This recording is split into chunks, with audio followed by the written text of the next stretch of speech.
El café ya estaba frío cuando me di cuenta de que seguía sobre la encimera.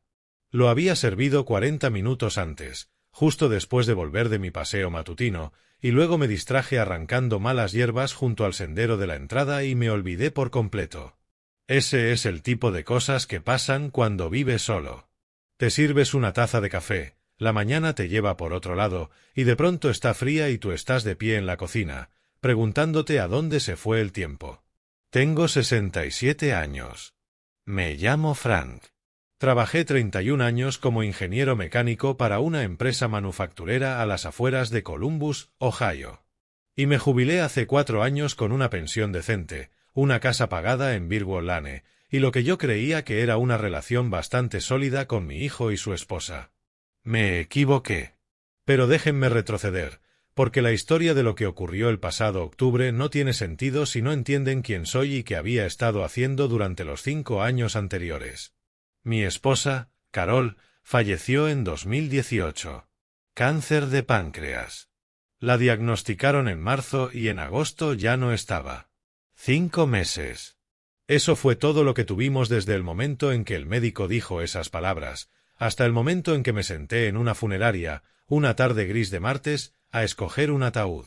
28 años de matrimonio, y luego 5 meses, y luego silencio. No hablo mucho de ese periodo de mi vida, no porque esté huyendo de él, sino porque hay cosas que no se vuelven más pequeñas, por mucho que las describas. Simplemente las cargas contigo. Después de que Carol muriera, mi hijo Brendan y su esposa Tiffany me invitaron a mudarme a la habitación libre de su casa. Tenían una casa de 4 habitaciones en Glen, a unos 20 kilómetros de donde yo había vivido con Carol. Brendan dijo que tenía sentido. Dijo que no debía quedarme solo en aquella casa, con todos esos recuerdos. Dijo que tenían espacio y que querían tenerme cerca. Dije que sí porque estaba de duelo, estaba cansado, y decir que sí sonaba más fácil que cualquier otra cosa. Ese fue el primer error. No porque vivir con la familia esté mal, sino porque me mudé sin tener claro en qué consistía realmente el acuerdo. Y en ausencia de esa claridad, aquello se convirtió en algo que jamás habría aceptado si alguien me lo hubiera explicado con franqueza desde el principio. En menos de un año, yo estaba pagando la mitad de la hipoteca. Brendan me explicó que era solo para ayudar con los gastos, que sería temporal, que cuando le subieran el sueldo en el trabajo, todo se estabilizaría. Yo recibía mi pensión todos los meses y tenía ahorros de la venta de la casa de Birchwood. Así que dije, está bien. La mitad de la hipoteca eran unos $1,100 al mes. Lo veía, básicamente, como un alquiler. Luego se sumaron los servicios.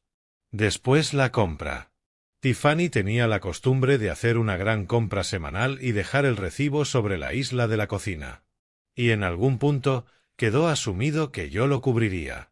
400, a veces $500 a la semana, para una casa con 3 adultos y 2 niños.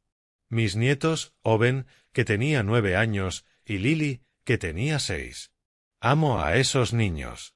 Quiero dejar eso claro. Owen y Lily eran la mejor parte de mis días en aquella casa.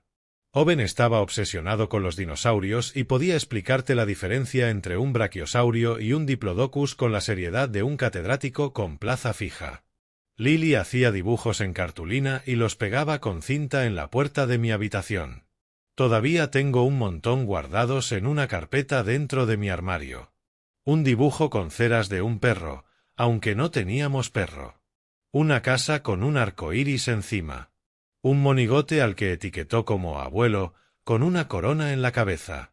No iba a permitir que nada de lo que ocurriera entre sus padres y yo tocara lo que tenía con esos 2 niños. Eso fue innegociable desde el principio y siguió siéndolo. Pero me estoy adelantando. Para el 3er año viviendo en aquella casa, yo cubría aproximadamente $3,000 al mes en gastos del hogar, hipoteca, servicios, comida y varias cosas que iban surgiendo. El coche de Tiffany necesitó neumáticos nuevos. La valla del patio trasero hubo que reemplazarla. La calefacción se estropeó en enero y la reparación costó $2,200. Y Brendan me miró al otro lado de la mesa de la cocina con una expresión que ya había aprendido a reconocer, una especie de espera paciente, como un hombre sentado en una cabina de peaje. Y yo escribí el cheque. También conducía. Brendan trabajaba desde casa la mayoría de los días y el trabajo de Tiffany estaba a 20 minutos, así que ella tenía el coche por las mañanas.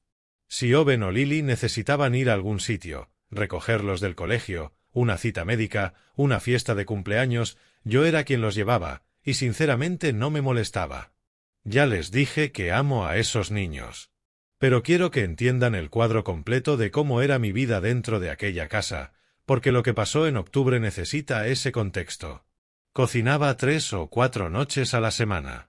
Hacía el trabajo del jardín los fines de semana. Sacaba la basura a la acera todos los martes y viernes. Yo no era un invitado en esa casa. En todos los sentidos prácticos, era un miembro del personal doméstico que además pagaba alquiler. Y me decía a mí mismo que estaba bien. Me decía que eso era lo que hacía la familia.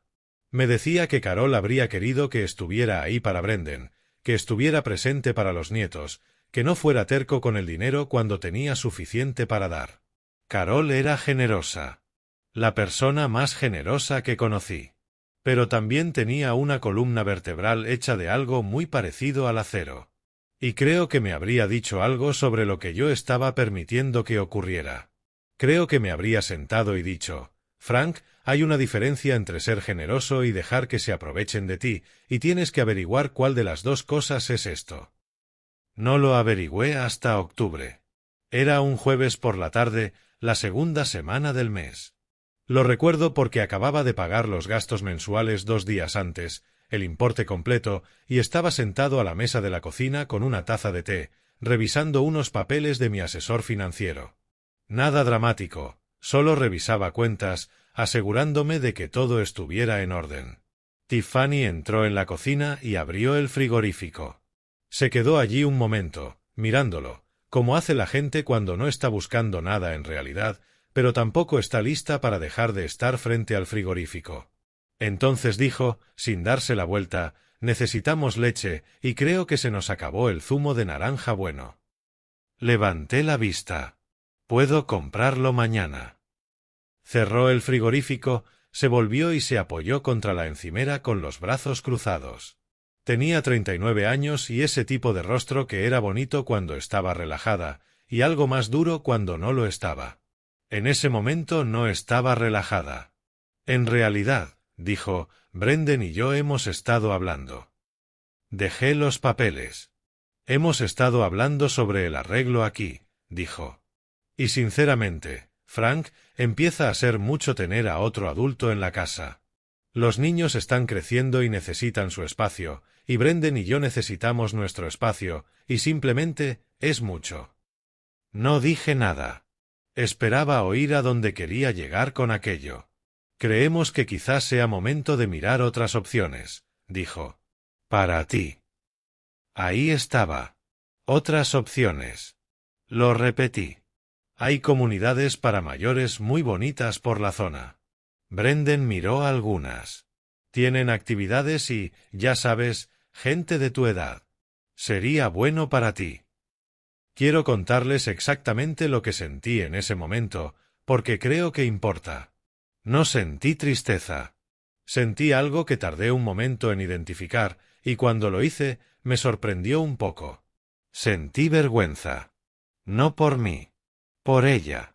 Por el hecho de que estuviera de pie en una cocina que yo había financiado en gran parte durante 3 años, apoyada contra un frigorífico que yo probablemente había llenado 700 veces, diciéndome que me había convertido en un estorbo.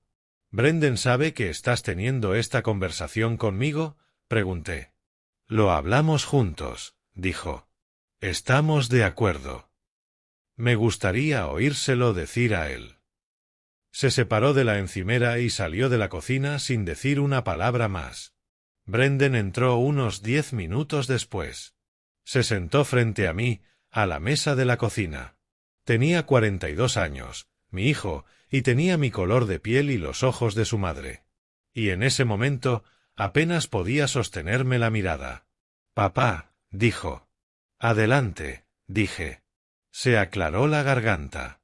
—Mira, no es nada personal. Es solo que, con la casa, los niños y todo, tenerte aquí se ha vuelto, ya sabes, mucho que manejar. Mucho que manejar, dije. Ya sabes a qué me refiero. No estoy seguro de saberlo, Brendan, porque desde donde yo estoy sentado, llevo 3 años cubriendo más de la mitad de los gastos de esta casa. Recojo a tus hijos del colegio.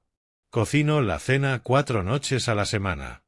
Reice la valla trasera en julio.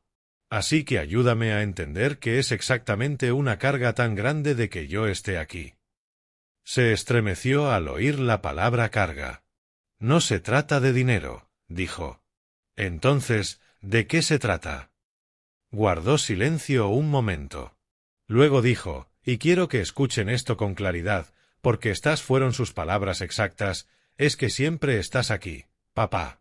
Es como si no pudiéramos tener nuestra propia vida contigo constantemente alrededor. Constantemente alrededor, en la casa que yo estaba pagando, cocinando la comida que yo compraba. Siempre ahí. Asentí despacio. Recogí mis papeles y mi té, dije buenas noches, fui a mi habitación, cerré la puerta y me senté en el borde de la cama, en silencio, durante mucho tiempo. No iba a llorar. Ya había pasado la etapa de llorar por cosas así. Pero me quedé allí un rato, simplemente respirando, como respiras cuando algo cae con fuerza y necesitas un minuto antes de poder moverte. Esta es la cuestión de estar en tus 60 y haber vivido una pérdida real.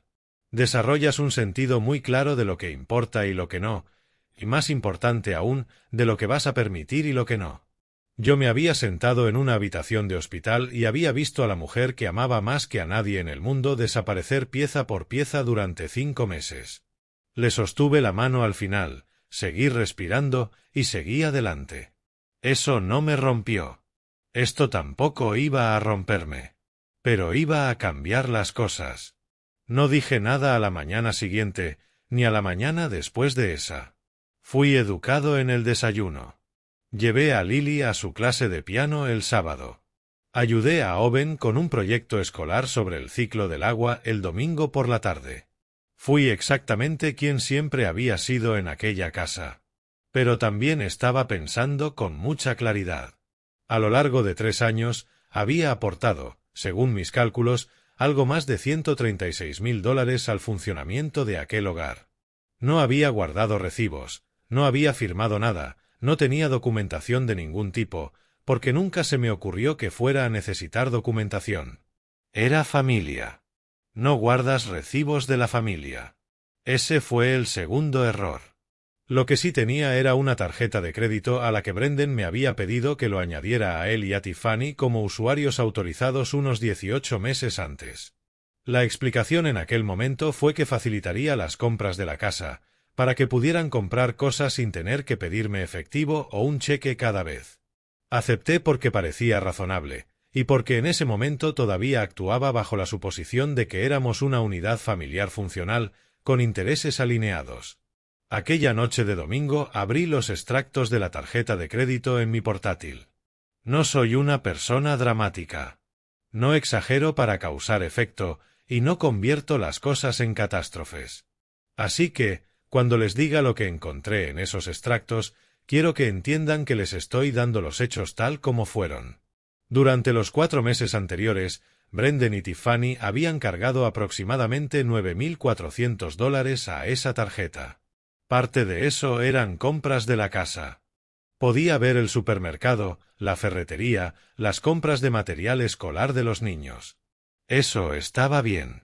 Para eso se suponía que era la tarjeta. Pero había otros cargos. Un spa en el centro de Columbus, cobrado 3 veces en 2 meses, por un total de $680. Un restaurante del que nunca había oído hablar, 2 veces. Una vez por $310 y otra por $290. Un hotel en Scottsdale, Arizona, que tuve que buscar porque no reconocía el nombre. 2 noches en septiembre, $847. Y luego, al final del extracto más reciente, un cargo de una agencia de viajes que me hizo detener el desplazamiento por completo. $23,400. Me quedé mirándolo durante mucho tiempo. Hice clic en los detalles. Era un paquete de viaje. 2 semanas en Italia, Florencia, Roma, la costa amalfitana, vuelos en clase ejecutiva, hoteles de 4 estrellas durante todo el viaje, reservado para 2 adultos, con salida a finales de enero. No me habían invitado a ese viaje. No me habían consultado. Ni siquiera sabía que lo estaban planeando. Sin embargo, al parecer, sí había aceptado pagarlo. Cerré el portátil y me recosté en la silla. Pensé en Tiffany, en la cocina, diciéndome que tenerme allí era mucho. Pensé en Brendan diciendo que yo siempre estaba alrededor y que no podían tener su propia vida. Pensé en 31 años de trabajo como ingeniero, en la pensión que me había ganado, en los ahorros que había construido y en los $136.000 que habían salido de mis cuentas y entrado en aquella casa durante 3 años. Pensé en Owen y Lily. Pensé en Carol. Y entonces tomé algunas decisiones. No los enfrenté aquella noche. No soy una persona impulsiva. Cuando hay que hacer algo importante, prefiero hacerlo bien antes que hacerlo rápido. La primera llamada que hice fue a mi asesor financiero, Ed, el lunes por la mañana. Le conté lo que había encontrado y lo que pensaba hacer. Guardó silencio un momento, y luego dijo, «Frank, llevo como 1 año y medio esperando que me llamaras por esto». Me ayudó a mover la mayor parte de mis ahorros a una cuenta nueva a la que solo yo tenía acceso. También me ayudó a redactar una carta que enviaríamos a la compañía de la tarjeta de crédito, eliminando a Brendan y Tiffany como usuarios autorizados. La segunda llamada fue a una agente inmobiliaria llamada Donna, a quien había utilizado cuando vendí la casa de Birwood Lane después de la muerte de Carol. Era lista, directa, y se acordaba de mí. Le dije que estaba buscando algo pequeño, de 2 habitaciones, quizá una casa adosada o un condominio, algo con patio, aunque fuera pequeño, porque me gustaba tener un lugar donde meter las manos en la tierra. Dijo que tendría algunas opciones para mí durante esa misma semana. Lo tercero que hice fue llamar a mi abogado, un hombre llamado Phil, con quien había trabajado durante años, y actualicé mi testamento. No necesito entrar en los detalles de lo que cambió, pero cambió. Después esperé. No una espera pasiva, sino una espera silenciosa y con propósito. Mantuve mi rutina. Estuve presente en las cenas. Ayudé con los niños. No dejé ver nada. El viaje a Italia salió en la conversación durante una cena de miércoles, unos 10 días después de haber revisado aquellos extractos. Tiffany lo mencionó con naturalidad. De esa manera en que mencionas algo que no sientes necesidad de explicar ni justificar, porque asumes que la financiación ya está resuelta. Terminamos de cerrar el itinerario para enero, dijo. El hotel de Florencia tiene reseñas increíbles. Levanté la vista del plato. Suena bien, dije. ¿En qué zona de Florencia? Pareció complacida de que preguntara. Me habló del hotel, de la Galería Uffizi, de una clase de cocina que habían reservado a las afueras de la ciudad. Habló de ello durante varios minutos. Brendan sonrió al otro lado de la mesa. Owen preguntó si en Italia había caballeros, y Lily quiso saber si le traerían un recuerdo. Claro, cariño, dijo Tiffany. Sonreí, asentí y terminé mi cena. Esa noche llamé a la agencia de viajes.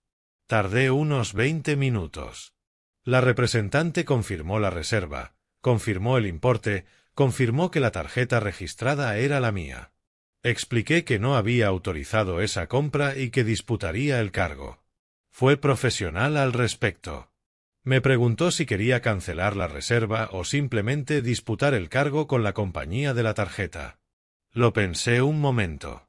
Cancelé la reserva. Luego llamé a la compañía de la tarjeta de crédito y eliminé a Brendan y Tiffany como usuarios autorizados con efecto inmediato. La representante me preguntó si quería emitir un nuevo número de tarjeta para mí. Dije que sí. Después llamé a Donna y le dije que siguiera adelante y programara las visitas a las propiedades. Aquella noche dormí mejor que en meses. A la mañana siguiente me levanté temprano como siempre y ya tenía el café preparado antes de que nadie bajara.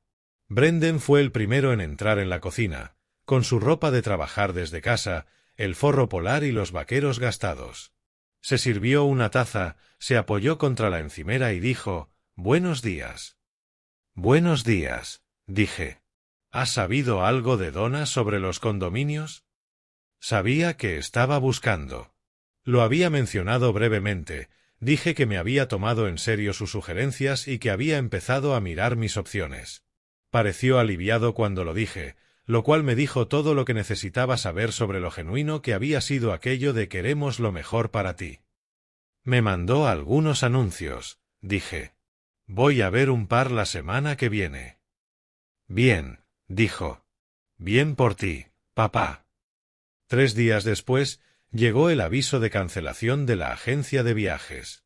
Lo sé porque Tiffany entró en el salón aproximadamente a las 7:30 de la tarde, sujetando el móvil con una expresión que nunca antes le había visto en la cara. Algo entre confusión y ese tipo particular de pánico que aparece cuando te das cuenta de que el suelo sobre el que estabas de pie tenía una base muy distinta a la que pensabas. «La agencia de viajes me ha enviado un aviso de cancelación», dijo. Yo estaba leyendo. Levanté la vista. «Por Italia», dijo. «Lo sé», dije. La habitación se quedó muy silenciosa. Brendan entró desde el pasillo, al parecer porque había oído su voz. «¿Qué está pasando?», dijo. «El viaje a Italia fue cancelado», dijo Tiffany. Seguía mirándome.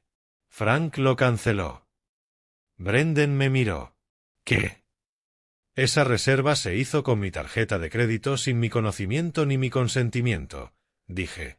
Mantuve la voz serena. Eso era importante. Ni fría ni acalorada, solo clara.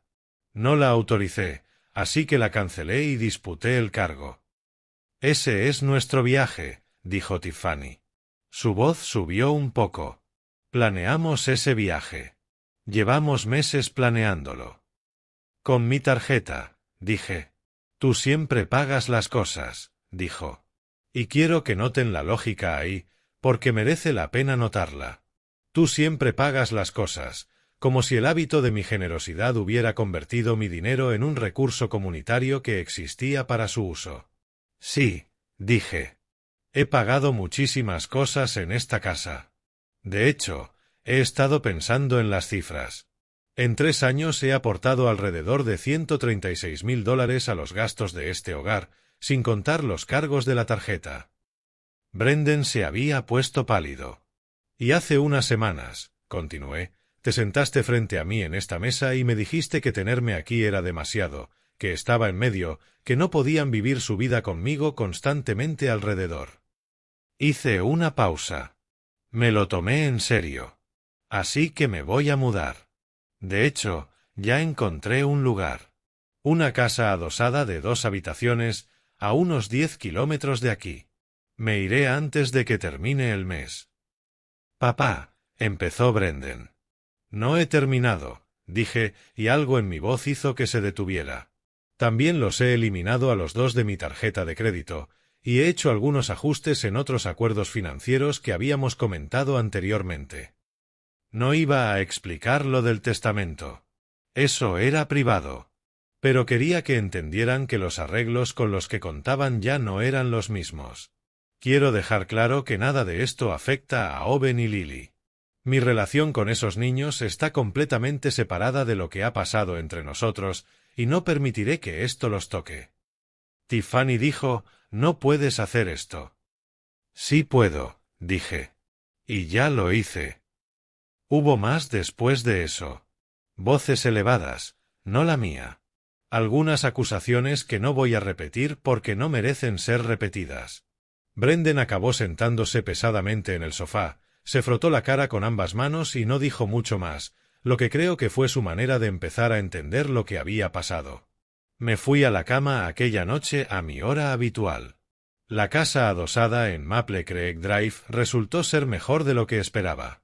2 habitaciones, un pequeño patio trasero, un trozo de césped que recibe buen sol por la tarde.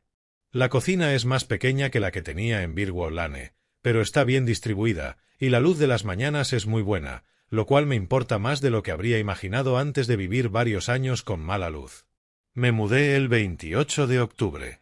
Brendan me ayudó a cargar cajas en silencio, lo cual pensé que era lo mínimo que podía hacer y al mismo tiempo algo que no estaba obligado a hacer, y lo anoté. Owen lloró un poco cuando me fui, y eso fue lo más difícil. Lo abracé durante mucho tiempo en la entrada y le dije que solo estaría a unos 10 kilómetros, y que esperaba que viniera a contarme más sobre el período Cretácico en cuanto tuviera el salón montado. Se limpió la nariz con la manga y dijo que sí. Lily me dio un dibujo que había hecho la noche anterior, un monigote con una corona y una casa nueva al lado, con un sol en la esquina. Lo tengo en el frigorífico de Maple Creek Drive. Han pasado 7 meses desde que me mudé. Brendan y yo hemos tenido 2 conversaciones reales desde entonces. No cálidas, pero honestas. Él sabe lo que pasó y por qué. Todavía no acepta del todo su parte en ello, pero creo que está trabajando en eso. Tiffany no se ha puesto en contacto. Owen y Lily vienen cada 2 fines de semana. Los recojo el sábado por la mañana y vamos al Museo de Ciencias, o hacemos tortitas, o simplemente nos sentamos en el patio trasero y Owen me cuenta cosas sobre criaturas prehistóricas mientras Lily dibuja en la mesa de la cocina. Hace 2 semanas, Owen encontró una telaraña en el jardín y pasó 45 minutos tumbado boca abajo en el césped, observándola mientras yo leía en mi silla a su lado. Y pensé, esta es una buena vida. Una vida realmente buena. Quiero decirle una cosa a cualquiera que esté escuchando y se encuentre en una situación como la que yo viví. La generosidad es algo hermoso. No me arrepiento del dinero. Me arrepiento de haber permitido que los términos del acuerdo se alejaran tanto de lo que cualquier persona razonable llamaría justo. Y me arrepiento de no haber confiado antes en mi propia lectura de la situación. Sabía que algo andaba mal antes de aquella conversación con Tiffany. Lo sabía desde hacía tiempo. Solo me contaba una historia sobre la familia y lo que la familia exige de ti. Y seguía revisando esa historia cada vez que ocurría algo que debería haber sido una señal. Que tus hijos se conviertan en adultos no significa que les debas tu jubilación. Amar a tu familia no significa financiar un estilo de vida que no se han ganado. Ser generoso no es lo mismo que ser un recurso. Y cuando alguien te dice explícitamente que tu presencia es una carga y que estás estorbando, créelo. No porque tenga razón sobre ti, sino porque te está diciendo exactamente dónde estás parado. Esta mañana me serví una taza de café recién hecho y me la bebí mientras aún estaba caliente. Sentado en el patio trasero de Maple Creek Drive, mirando a un cardenal sobre el poste de la valla, al borde del jardín. Se quedó allí mucho tiempo. Ese pájaro, rojo brillante contra la madera gris, sin ninguna prisa por irse a ninguna parte. Yo tampoco. He tenido 7 meses ya para sentarme con todo lo que pasó. Y aquello a lo que sigo volviendo no es el dinero. No es el viaje de $23.000, ni los $136.000, ni ninguna de las cifras que sumé un domingo por la noche en la mesa de mi cocina. Aquello a lo que sigo volviendo es una pregunta mucho más simple. ¿Cómo dejé que aquello continuara tanto tiempo? No me lo pregunto para ser duro conmigo mismo. Me lo pregunto porque creo que es la pregunta honesta. Y siempre he creído que la honestidad, incluso cuando es incómoda, incluso cuando apunta de vuelta hacia ti, es lo único que de verdad te hace avanzar. Esto es lo que entendí. Confundí la generosidad con la responsabilidad. Me conté una historia en la que ser un buen padre significaba no decir nunca que no trazar nunca una línea, no permitir nunca que Brendan sintiera que mi ayuda tenía condiciones. Y durante un tiempo, esa historia pareció verdadera. Pero en algún momento del tercer año de escribir cheques, llenar aquel frigorífico y sentarme en silencio mientras mi propia comodidad y mi dignidad se hacían cada vez más pequeñas, la historia dejó de tratar sobre generosidad y empezó a tratar sobre miedo. Miedo a ser difícil. Miedo a ser el viejo que complica las cosas. Miedo a que, si me defendía, perdería la poca cercanía que todavía tenía con mi hijo. Ese miedo me costó más de $136.000. Me costó años de vivir de una manera que no coincidía con quien realmente soy. Lo que cambió no fue la ira. Quiero dejar eso claro. Cuando Brendan se sentó frente a mí en aquella mesa y me dijo que yo estaba constantemente alrededor, no sentí rabia. Sentí claridad. Hay una diferencia. La rabia te hace actuar rápido y de forma torpe. La claridad te hace actuar despacio y bien. Fui a mi habitación. Me senté en el borde de la cama y tomé la decisión, no de castigar a nadie, sino de dejar de participar en un acuerdo que, en silencio, había dejado de ser justo. Cada acción que tomé después de aquella noche fue el resultado directo de decisiones que se habían tomado durante años antes de eso. Tiffany no reservó un viaje de $23,400 con mi tarjeta porque fuera una mala persona en ese único momento. Lo hizo porque el patrón de los 3 años anteriores le había enseñado, razonablemente, que no habría consecuencias. Yo había creado ese patrón, y por eso me correspondía a mí cambiarlo. Brendan está atravesando ahora algo que creo que de verdad es difícil para él. Tiene 42 años y tiene que enfrentarse al hecho de que permitió que usaran a su padre y no dijo nada. No es fácil mirarse eso por dentro. No lo estoy apresurando, pero tampoco voy a volver a ser quien era en aquella casa. Owen vino el sábado pasado. Ahora tiene 10 años, y pasó 40 minutos en mi patio trasero estudiando una telaraña, completamente absorto, narrándome sus observaciones con voz seria mientras yo estaba sentado en mi silla con mi café, esta vez realmente caliente. Y pensé en Carol. Y pensé en la vida que casi gasté hasta quedarme sin nada, tratando de aferrarme a algo que, de todos modos, se me estaba escapando. Y pensé, así se ve cuando por fin dejas de encogerte. El cardenal ha vuelto al poste de la valla esta mañana. Creo que es el mismo pájaro. O quizás sea otro. Sea como sea, no tiene ninguna prisa. Yo tampoco.